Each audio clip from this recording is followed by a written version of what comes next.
আসসালামু আলাইকুম। Hello everyone, আশা করি আপনারা সবাই ভালো আছেন। আজকের বিকেলের নাস্তায় বানিয়েছি দারুণ মজার মুচমুচে আলুর পিঠা। প্রথমে নিয়েছি 3টা মাঝারি সাইজের আলু, ভালোভাবে সিদ্ধ করে চটকে নিয়েছি।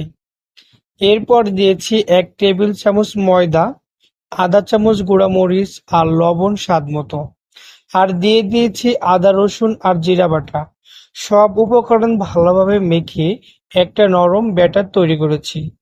এবার সেই ব্যাটার থেকে ছোট ছোট বল নিয়ে পিঠার মতো রাউন্ড শেপ করে নিয়েছি। গরম তেলে একটা করে ছেড়ে ছেড়ে উল্টে পাল্টে ভাজে নিয়েছি গোল্ডেন ব্রাউন হওয়া পর্যন্ত। বাহ, কেমন মচমচে আর দারুণ সুস্বাদু লাগছে!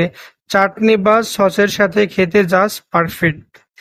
যদি যদি রেসিপিটা ভালো লাগে তাহলে দুই ভাই রান্না করে একটা লাইক শেয়ার কমেন্ট করবেন।